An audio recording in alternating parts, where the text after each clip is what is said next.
오늘 저에게 주시는 말씀은 시편 134편 개역 개정입니다. 보라, 밤에 여호와의 성전에 서 있는 여호와의 모든 종들아, 여호와를 성축하라. 성소를 향하여 너희 손을 들고 여호와를 성축하라. 천지를 지으신 여호와께서 시온에서 내게 복을 주실지어다. 살아계신 하나님의 말씀입니다. 아멘. 시편 134편을 가지고 어둠 속에서 잃어버리지 않는 믿음이라는 제목으로 은혜를 나누겠습니다. 오늘 성전에 올라가는 노래 마지막 편입니다. 오늘 시편 우리가 읽었지만 짧고 내용이 독특합니다. 어떤 특정한 때가 있습니다. 밤이라는 때에 성전에 서 있는 모든 종들에게 복을 주실 것이다라는 짧은 내용입니다. 그러니까 밤에 일하는 자들에게 복을 주신다라는 내용이에요. 그러니까 쉽게 말하면 24시간 돌아가는 공장이나 24시간 환자를 돌아봐야 하는 그 의사나 간호사들 같은 경우는 나이트 시프트 있잖아요. 나이트 워크, 그 일하는 사람들에게 하나님께서 복을 주신다라고 설명을 하고 있습니다. 여러분, 일반적으로 사람은 밤에 잠을 자야 됩니다. 그래야 건강하기도 하고 남들과 같은 생활 패턴으로 살아가게 됩니다. 일단 밤에 일한다, 저녁에 일한다라는 것은 일반적이지 않습니다. 그죠? 밤에 일하는 것은 일반적이지 않아요. 그러니까 앞뒤 문맥을 다 제외하고 저 밤일해요. 그러면 뭘로 알아들으십니까? 좀 좋은 말로 알아들으십니까? 좀 이상하다라고 들리십니까?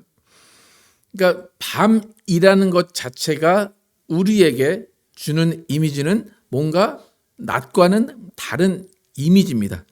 그래서 밤은 어둠이라고 표현을 하는데 이 세상의 주인이 하나님이시지만 하나님은 어둠, 밤의 주관자에게 그 어둠을 다스리게 하셨습니다. 에베소서 6장 12절 함께 읽어보겠습니다. 시작.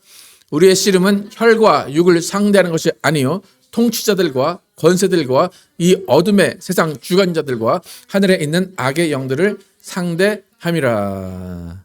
The powers of this dark world. 이 세상은 dark world예요. 어두운 세상이에요. 그러니까 어둠 가운데 예수님이 빛으로 오셔서 이 세상을 밝히셨다라고 하듯이 이 세상은 어둠, 이 세상은 밤이 원래 주관을 하게 됩니다. 그러니까 어둠의 주관자가 마귀이기 때문에 어둠은 공포를 느끼게 해줍니다. 밤은 무서움을 느끼게 됩니다. 도둑은 언제 일합니까? 밤에 일합니다. 모든 유흥과 광란은 언제 이루어집니까? 밤에 이루어집니다. 그래서 광란의 밤이라고 하지 광란의 낮이라고 하지는 않습니다. 그런데 이렇게 어둠 가운데, 밤 가운데 좀 어둠의 일들이 이루어지는 것은 영적 세계와 관련이 있습니다. 그러니까 세상 사람들이 밤에 되면 다른 모습을 보이는 것은 그들의 의지라기보다는 어떤 마귀의 유혹에 넘어갈 때가 많이 있고 어둠의 세상 주관자의 힘이 작용하기 때문입니다. 이렇게 어둠은 영적으로 마귀의 주관, 마귀에게 속한 시간과 공간인데 오늘 시편에서 밤에 깨어서 성전을 지키고 밤에 성전에서 찬양을 하며 지키는 자들에게 복이 있다라고 이야기를 합니다. 여러분, 복이라는 것은 일반적인 상황이 아니라 특수한 상황을 견뎠을 때 복이 임하는 겁니다. 남들보다 뭔가 더 고난을 받고 더 뭔가 힘든 상황을 겪고 나서야 그 다음에 이게 복이었구나라는 것을 깨닫는 것입니다. 그러니까 밤이라는 것이 여러분 고난으로 보시면 됩니다. 밤이라는 것은 누군가가 자고 있는 시간, 누군가가 쉬고 있는 시간에 나는 일을 한다는 것은 뭔가 남들이 겪지 않는 일들을 겪는다는 거예요. 그러니까 체력적인 저항이 있을 수도 있고 어둠의 주관자들의 영적 방해를 직접 몸으로 받는 사람들이 밤에 성전에서 일하는 사람들입니다. 무엇보다 밤이라는 것은 외로운 시간이고 적막한 시간이에요. 그러니까 그 시간을 견뎌내는 자에게 복이 있다라고 성경은 말하고 있어요. 근데 우리가 오늘 이 성전에서 왜 밤에 서 있어야 되는가? 성전에 지금을 봐도 밤에 성전에 서 있는 사람 없잖아요. 성전을 지키는 사람 없잖아요. 그런데 왜 이때는 밤에 성전을 지키는 자들, 성전에 서 있는 자들이 있는가? 역대상 9장 33절 34절을 통해서 왜 그들이 거기에 서 있는가 한번 보겠습니다. 시작. 이들은 노래하는 자요 레위 족속의 우두머리라. 그들은 골방에 거주하며 주야로 직무에 전념함으로 다른 일을 하지 아니하였더라. 그들은 다 레위 가문의 우두머리이며 그들의 족보의 우두머리로서 예루살렘에 거주하였더라. 그러니까 밤에 성전에 서 있는 자들, 성전에서 일하는 자들이 왜 거기 있는지를 설명을 합니다. 이들은 뭐 하는 자들이래요? 노래하는 자들, 또 레위 족속, 그러니까 제사 지내는 예배하는 자들입니다. 근데 그들은 어디에 거주해요? 골방에 거주해요. 그리고 골방에 거주하는 그 자들이 노래하는 직업을 가져왔는데 다른 일은 하지 않아요. 그러니까 계속 골방에서 대기하고 있는 거예요. 대기하고 있다가 나이타임은 나이타임에 일하고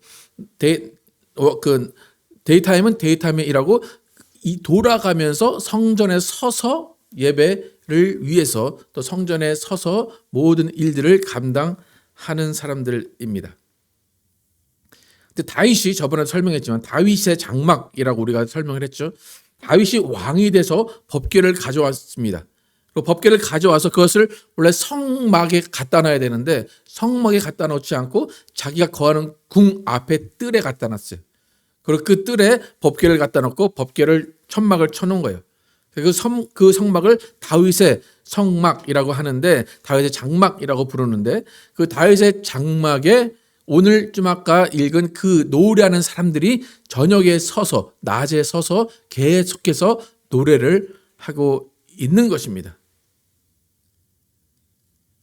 여러분 다윗의 성 그리고 우리가 이스라엘이 예배했던 성전 법궤가 사라졌을 때는 무엇이 사라진 겁니까? 노래가 사라진 겁니다. 그렇죠? 법궤가 다시 돌아왔을 때부터 낮과 밤 주야로 하나님을 찬양하기 시작했고 노래하기 시작했습니다. 여러분 크리스마스가 되면 상점에 가든지 길에서 라디오에서 어떤 음악이 나옵니까? 크리스마스 음악이 나옵니다. 그럼 우리는 그때가 크리스마스라는 것을 느낍니다. 그리고 그것을 흥얼거리면서 뭔가 마음에 기쁨을 느끼고 마음의 설렘을 느낍니다. 그런데 크리스마스 지나고 음악이 안 나오면 그냥 크리스마스 기분도 안 나고 크리스마스는 이미 지나간 것을 압니다. 그러니까 성전에서 찬양이 나온다라는 것은 거기에 뭐가 있다는 거예요? 법궤가 있다는 거죠. 법궤가 있다는 건 그곳에 누가 있다는 거예요? 하나님이 계시다는 거죠. 그러니까 성전에 노래 부른다. 이것이 주는 우리에게 교훈은 뭐냐면 법궤는 찬양 부르는 그 자리에 있다는 거예요. 그리고 찬양이 계속 흘러나온다는 얘기는 법궤는 계속해서 그 자리에 있다는 것입니다. 여러분 법궤는 여러분과 함께 있습니다. 하나님은 여러분과 함께 있습니다. 라는 것을 알려주는 것이 찬양이에요. 여러분 누군가 여러분이 힘들고 외롭고 아플 때 옆에 있는 존재로서 여러분은 힘을 받게 됩니다. 그러니까 누군가의 존재감은 옆에 있을 때는 모르지만 없을 때 그 존재감이 더 커집니다. 그러니까 성전에 노래하는 자들의 의미는 뭐냐면 하나님이 계시다. 하나님이 여기 계시다. 법궤가 여기 있다. 라고 계속해서 알려주는 겁니다. 여러분 삶 가운데 하나님이 함께 계십니까? 여러분 가운데 하나님의 말씀이 함께 계십니까? 그다음 오늘 시편을 통해서 보면 하나님이 우리와 함께 계시다. 하나님이 우리에게 말씀으로 함께 계신다라는 것은 우리가 찬양하며 하나님을 예배할 때 하나님이 우리와 함께 계심을 우리는 스스로 증거하는 것입니다. 여러분 하나님이 함께 살고 계신가 나와 하나님이 함께 계신가 매일매일의 삶에 그것을 그거를 여러분이 돌아보시려면 여러분이 찬양하고 있는가를 돌아보시면 됩니다. 여러분의 입에서 찬양이 나오십니까? 그럼 여러분 안에 누가 함께 계시다는 겁니까? 하나님이 함께 계시다는 겁니다. 여러분의 입에서 찬양이 사라지고 눈과 귀에서 말씀이 사라졌다면 하나님은 점점 멀리 하고 계신 겁니다. 여러분, 하나님은 눈에 보이지 않기 때문에 우리가 하나님이 어디 계신지 알지 못해요. 그런데 하나님이 우리와 함께 계신다는 것을 우리가 알 수 있는 것은 우리의 영혼이 찬양하고 있는가요? 우리 영혼이 말씀을 듣고 말씀을 보고 있는가입니다. 여러분, 인터넷을 우리가 사용하는데 인터넷이 기지국에서 멀어지면 멀어질수록 인터넷이 잘 안 됩니다. 그리고 결국 완전히 멀어지면 인터넷이 먹통이 됩니다. 그러니까 우리가 하나님과 함께 가까이 있을 때는 찬양이 나오다가 찬양이 나오지 않는다면 하나님과 멀어지고 있다는 겁니다.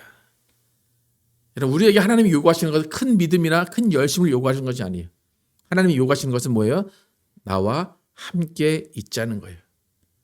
그 나와 함께 있다라는 그 증거는 찬양과 말씀입니다.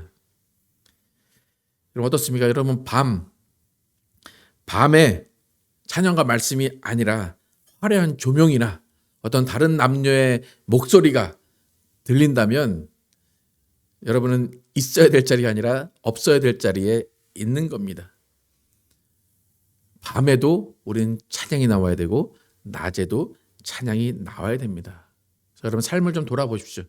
내 삶에 찬양이 흘러나고 있는가? 내 삶에 말씀이 계속해서 읽혀지고 말씀이 들려지고 있는가? 그걸 통해서 하나님이 여러분과 함께 하고 계시는 것을 증거하시고 또 경험하시고 그것을 점검하시기를 축복합니다. 두 번째로 성막에서 흘러나오는 찬양 소리. 이 찬양 소리는 첫 번째는 법궤가 여기 있다라고 가르쳐 준 것이고, 두 번째는 뭐냐면 아이가 밤에 자면서도 엄마가 옆에 있는지를 계속 확인하고 싶어하는 것처럼 법궤 옆에서 흘러나오는 그 찬양은 사람들에게 안심과 평안을 줍니다. 여러분, 성막에 서 있는 사람들, 성막에서 찬양을 하는 그 사람들은 법궤를 지키는 의미도 있지만 그 사람들이 그곳에서 찬양을 하는 것은 그 법궤가 여기 있다는 것을 알려줌으로 인해서 이스라엘 사람들에게 평안을 주고 안심을 시켜주기 위해서예요. 여러분, 잠 안 올 때 혹시 백색 소음 그 앱 틀어보신 적 있으십니까? 저도 잠이 잘 안 올 때는 그 백색 소음이나 아니면 그 과학자들이 만든 그 무슨 주파가 있어, 찌익 하는 주파 있는데 그거 틀어놓으면 잠이 잘 온대요. 그래서 이어폰 끼고 자는데 잠이 안 와요, 잘. 오히려 찬양을 들으면 잠이 더 잘 옵니다. 여러분, 찬양에서 들리는, 성전에서 들리는 찬양 소리는 아기가 자면서 엄마를 확인하는 것처럼 엄마 여기 있어, 엄마 여기 있어, 괜찮아 라는 소리와 똑같습니다. 여러분, 시골에 가보신지 모르겠는데 제가 어릴 때 할머니 댁에 놀러 가면 화장실이 집 밖에 멀리 떨어져 있었어요. 그러면 혼자 가기는 무서우니까 뭐 형제를 데리고 가든지 이제 엄마나 이제 아빠를 데리고 갑니다. 화장실에 혼자 들어가서 볼일을 보죠. 그러면 화장실에서 여러분 밖에 누가 엄마가 기다리고 있고 형제가 기다리고 있다는 것을 계속 확인해 보신 적 있으십니까? 엄마 있어? 안 갔지? 거기 있지? 근데 갑자기 소리가 안 들려요. 그럼 어떻게 합니까? 못 닫고 그냥 막 튀어나옵니다. 그죠?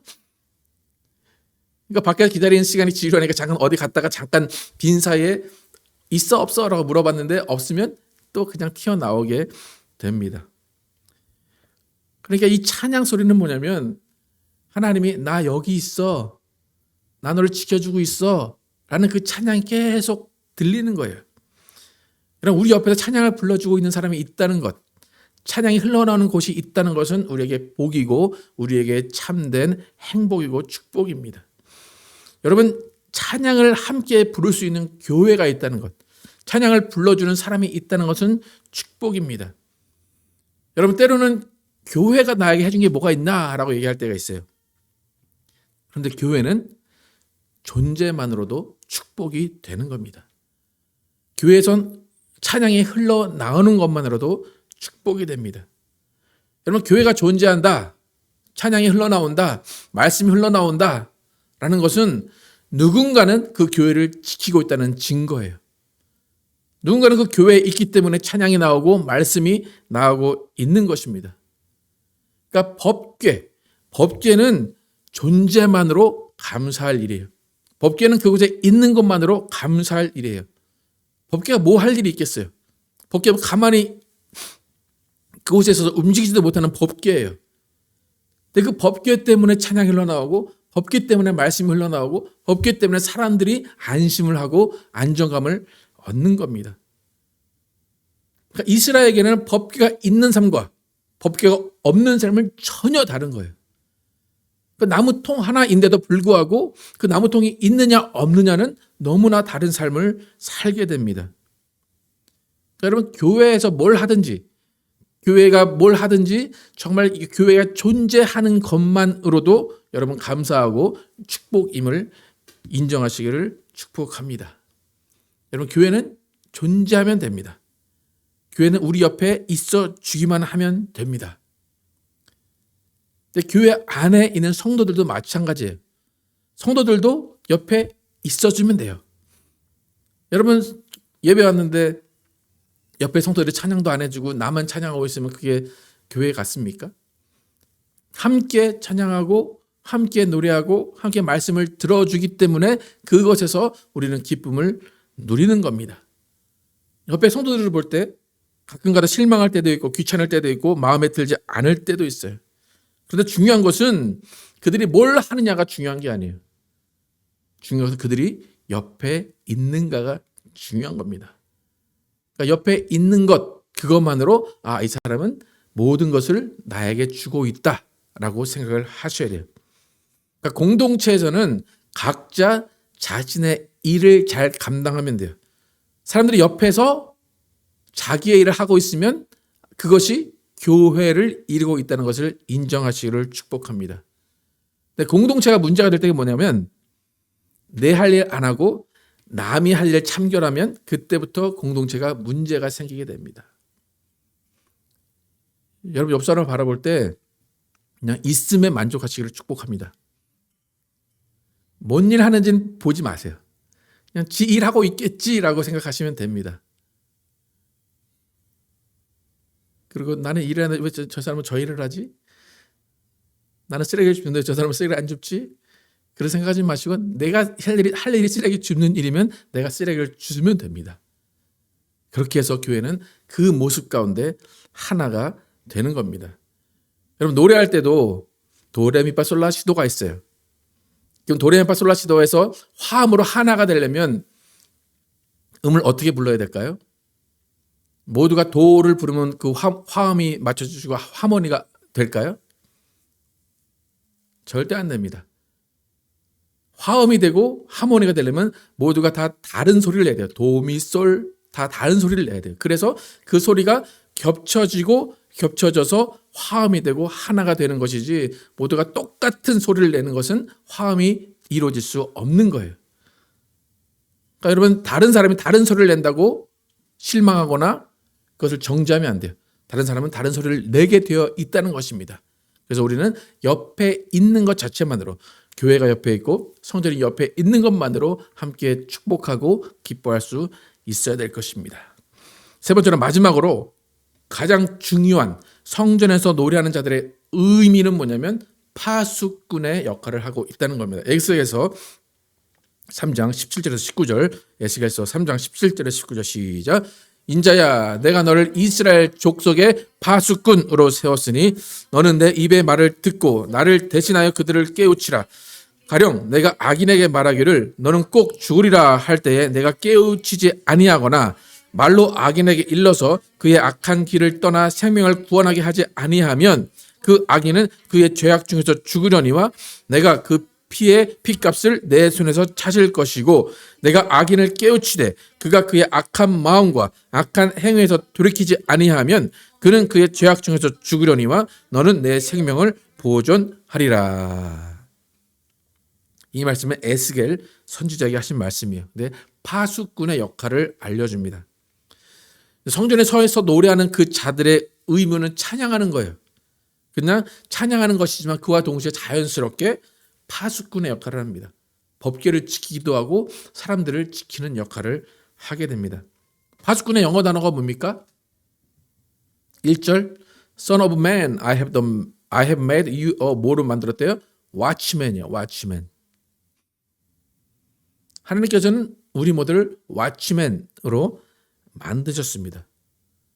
그래서 파수꾼의 의미는 뭐냐면 끊임없이 보는 거예요. 끊임없이 감시하는 거예요. 그래서 파수꾼이 서서 자유롭게 움직일 수 있는 것은 눈과 입과 귀뿐입니다. 눈을 계속 돌리면서 누가 오나 계속 봐야 돼요. 또 귀를 열어서 누가 저기 오는 소리를 들어야 돼요. 그리고 누군가가 온다 그러면 입을 열어서 소리를 쳐줘야 됩니다. 파수꾼이 졸거나 다른 데를 가게 되면 적의 공격을 받을 수밖에 없습니다. 지금 성경에서 레위 지파를 파수꾼으로 세우시고 레위 지파를 성전에 세우신 것은 그들은 영적인 파수꾼이라는 거예요. 그들에겐 다른 일이 주어지지 않았어요. 오직 끊임없이 입을 벌려 찬양하는 것이 그들의 일입니다. 그러니까 파수꾼의 역할은 다른 사람들이 자고 있을 때 그들을 깨워주는 거예요. 적이 온다면. 이 시대의 교회의 역할은 파수꾼의 역할입니다. 또 목사의 역할도 파수꾼의 역할입니다. 그런데 파수꾼의 역할을 잘 못하는 우리 예가 있죠. 양치기 소년, 그렇죠? 도둑이 오지도 않았는데 소리를 질러서 도둑이다라고 하면 사람들이 처음엔 그 소리를 듣고 오지만 그 다음에는 오지 않습니다. 파수꾼은 깨우는 게 일이에요. 그런데 깨울 일도 아닌데 깨우게 되면 그 파수꾼은 거짓 일을 한 것입니다. 계몽할 일도 아닌데 계몽한다고 하면 그 파수꾼은 거짓 선지자입니다. 분명히 난리가 났는데도 난리가 나지 않았다고 말하는 것은 거짓 선지자고 거짓 파수꾼이에요. 하나는 분명히 있지만 아까 우리가 읽은 그 에스겔에서 잘못된 선동이나 잘못된 정보를 주는 파수꾼은 하나님께서 처벌하신다라고 분명히 말씀하고 계십니다. 파수꾼이 하는 일은 항상 대기하고 있는 거예요. 항상 긴장하고 있는 거예요. 그래서 아까 전에 성전에서 일하는 사람들은 따로 독방에 따로 방을 준다고 그래요. 계속 대기하고 있는 상태인 겁니다. 그만큼 중요한 역할을 하고 있는 거예요. 또 파수꾼이 어떤 역할을 하는지 다시 한번 이사야서 62장 함께 읽어보겠습니다. 시작. 예루살렘이여 내가 너의 성벽 위에 파수꾼을 세우고 그들로 하여금 주야로 계속 잠잠하지 않게 하였느니라. 너희 여호와로 기억하게 하시는 자들아 너희는 쉬지 말며 또 여호와께서 예루살렘을 세워 세상에서 찬송을 받게 하시기까지 그로 쉬지 못하시게 하라. 파수꾼은 하루 종일 떠들려고 그래요. 그죠? 너희는 쉬지 말라고 그래요. 잠잠하지 말라고 그래요. 계속해서 파수꾼은 떠들고 경고를 해야 되는 거예요.